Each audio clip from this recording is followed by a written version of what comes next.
जी Iran ऐं JD Vance ॿिन्ही तस्दीक कई आहे त ईरान जा कुझु जेके मुंजमद असासा हुआ पैसा हुआ उहे रिलीज़ कया पिया वञनि, एसेट्स रिलीज़ पिया कया विया आहिनि।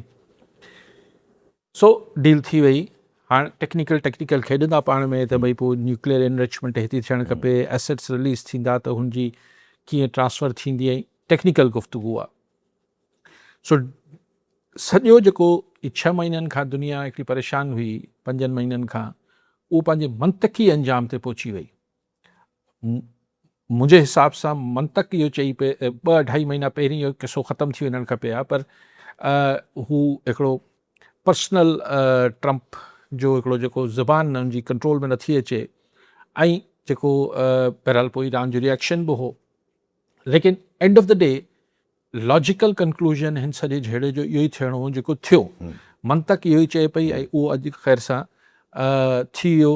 हुनमें ठीकु आहे, पाकिस्तान खे बि अहमियत मिली, क़तर खे बि थोरी घणी अहमियत मिली, पर बेसिकली पाकिस्तान सालसी कराइण में कामयाबु थी वियो। Very good.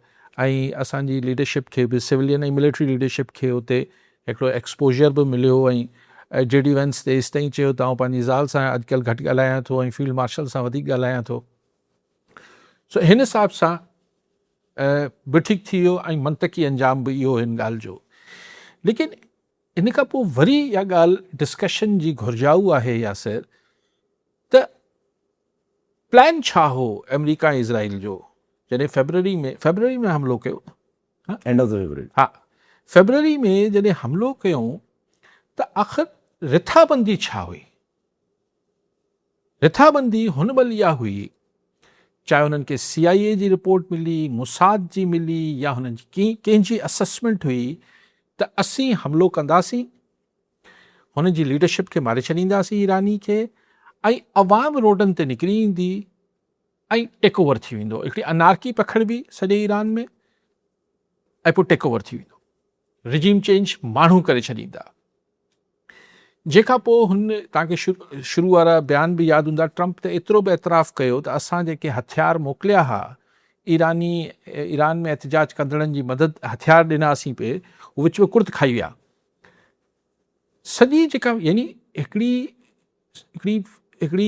छा चइजे बोगस क़िस्म जी प्लानिंग हुई, ऐं सॼी स्ट्रैटेजी जेका बेस थी रही, छाकाणि त एटमी हथियार वग़ैरह ई सभु बकवास हुई।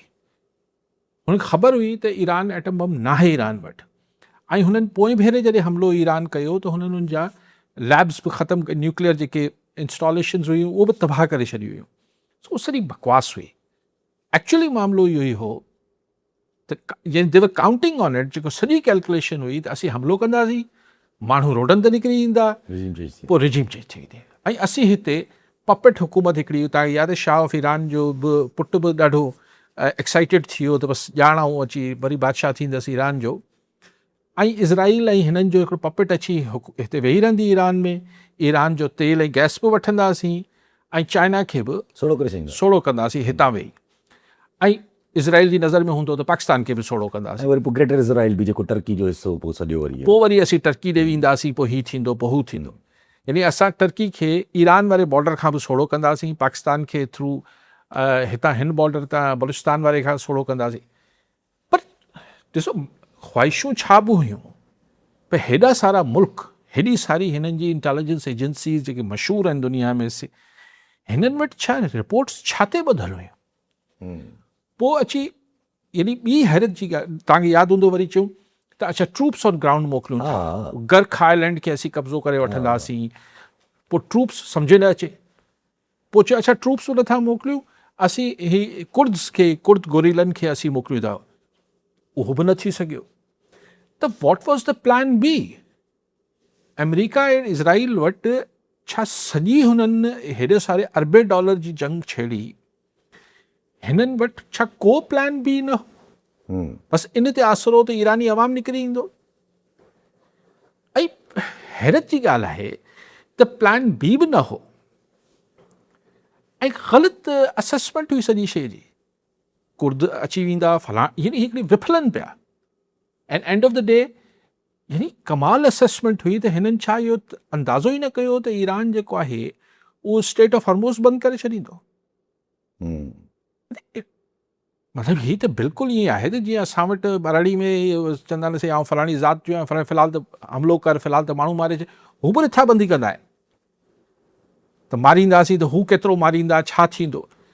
हीअ हिकिड़ी पछाई क़िस्म जी हिननि सॼी दुनिया खे मतिलबु हिकिड़ी तबाही अची विया। What was Trump thinking? Was he thinking की ही वेनेज़ुएला आहे? सो हाणे त ख़ैर ख़तमु थी वई ऐं हिन जो तंहिंजे करे मंतकी अंजाम इहो ई निकिरणो हो त अमेरिका जेको आहे हू हर शइ विञाए वेठो। छा हासिलु कई? चई मां स्टेट ऑफ हॉर्मोज़ खोलाए छॾियो, उहो त पहिरीं बि खुलियल हो, त हासिलु छा कई? उन ते न्यूयॉर्क टाइम्स सॼी हेॾो वॾी रिपोर्ट ॾिनी आहे न त ट्रम्प कुझु बि हासिलु न करे सघियो आहे, त पोइ उन ते ट्रम्प चेतो बि थियो आहे, न्यूयॉर्क टाइम्स खे गारी मारी बि ॾिए थो पियो। उहो त भले ॾे, उहो त भले ॾे गारियूं, लेकिन हासिलु छा कई? चलो पाण ट्रम्प जे पासे थी बि सोचे वठो, मूं एयरफोर्स तबाह करी, उन वटि 80 जे ॾहाके जा जहाज़ हुआ ईरान वटि, कहिड़ी एयरफोर्स हुई हुन वटि जेका तूं तबाह करे छॾी भैया। नेवी ते बि करे छॾी, स्टेट खोलियो बंदि लॻो पियो आहे, नेवी तबाह करे छॾी। स्टेट ऑफ हॉर्मोज़ आहे पाणी लाइ नेवी, अगरि तो हुननि जी नेवी तबाह करे छॾी त स्टेट ऑफ हॉर्मोज़ कीअं बंदो? ऐं हुननि वटि कहिड़ी जेका आहिनि न्यूक्लियर सबमरीन्स हुयूं नेवी में, हुन नंढी नंढी बोट्स हुयूं। सो वॉट, अच्छा, ऐं वेतर अमेरिका तस्लीम कयो ऑफिशियली त हिज़बुल्ला हिकिड़ी हक़ीक़त आहे ऐं ईरान जे इन्फ्लुएंस में, ऐं हू ईरान जे चए में आहे। बसि ॻाल्हि ख़तमु। यानी तव्हां इज़राइल जे पाड़े में ईरान जी ताक़त खे तस्लीम करे वरितो, ईरान जी स्टेट ऑफ हॉर्मोज़ जी ताक़त खे तव्हां एक्सेप्ट करे वरितो। ईरान हिन मां जेको उभरंदो, जेका तव्हां पाबंदी 39 ईयर्स तक़रीबन 40 सालनि खां पाबंदी लॻाए वेठा आहियो, हाणे तव्हांखे हटाइणी पवंदी पाबंदी। जेके हुनजा तव्हां बिलियंस ऑफ डॉलर्स हज़म कयो वेठा, उहो तव्हांखे ॾियणा पवंदा। पंहिंजी गल्फ स्टेट्स में तव्हां दुबई खे तबाह कराए छॾियो, तव्हां जेको आहे उहो हिननि अरबनि खे, हिननि पर्शियन्स जे साम्हूं, मतिलबु ईरानियुनि जे साम्हूं सफ़ा हो करे छॾियो, गोॾनि ते विहारे छॾियो। त तव्हां हासिलु छा कयो? तव्हां सभु कुझु विञायो। इहे ई मतिलबु पाण हिकिड़ी जॾहिं हाणे ॻाल्हि ख़तमु थी आहे त हिकिड़ो मुख़्तसर जाइज़ो वठूं पिया त बेसिकली यानी को प्लानिंग सम्झ में न आई ऐं को बैकअप प्लान बि न हो। अमूमन थींदो आहे यार, माण्हू हेॾी वॾी ऑपरेशन थी, ईरान ऑपरेशन हो न हिकिड़ो, त तव्हां वटि प्लान ए हूंदो आहे, अच्छा बाबा हीअ न थींदो, पोइ प्लान बी हूंदो आहे, न हीअ करे वठंदा, अच्छा इहो बि न थियो त प्लान सी हूंदो आहे। हिते प्लान ए छा हो त माण्हू निकिरी ईंदा, न निकिता। पोइ चई ट्रूप्स ऑन ग्राउंड, पोइ चई न ट्रूप्स ऑन ग्राउंड बि नथा थी सघनि, फौजी बि नथा मोकिलियूं। पोइ चई कुर्द्स खे मोकिलींदासीं, उहो बि न विया। हाणे इहो को प्लानिंग हुई?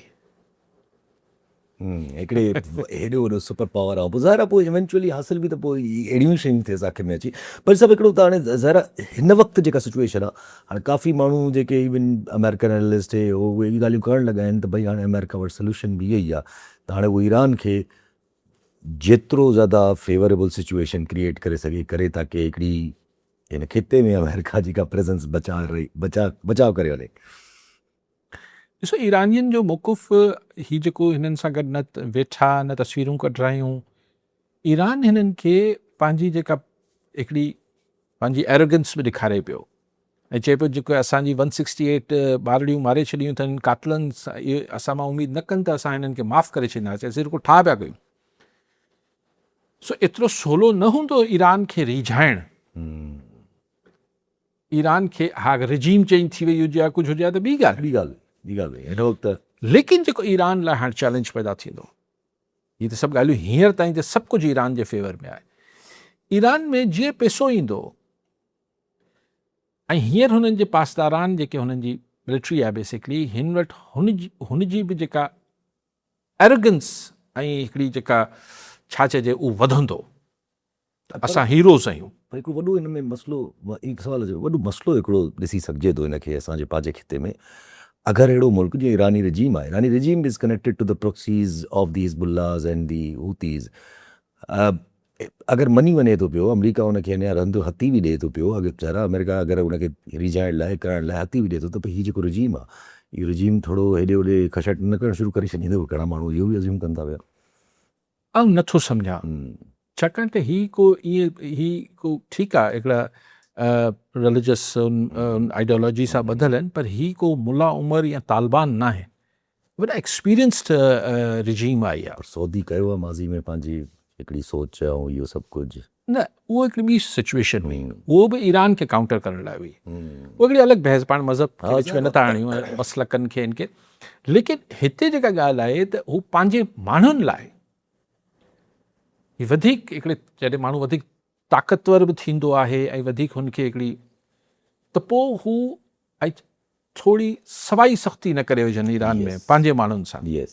छाकाणि त हीअं त ईरानी माण्हू इज़राइल ऐं अमेरिकी दुश्मनी में जेके हिन रिजीम सां इतफ़ाक़ नथा कनि, उहे बि फ़िलहाल त चुप करे वेठा आहिनि, गॾु बीठा।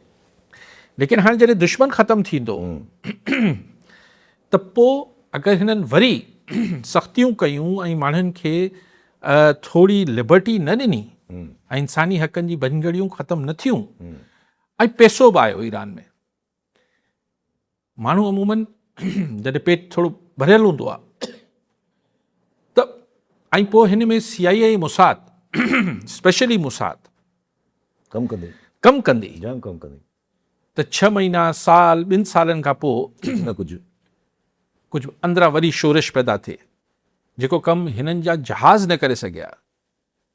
सो इहो ईरान लाइ बि चैलेंज हूंदो।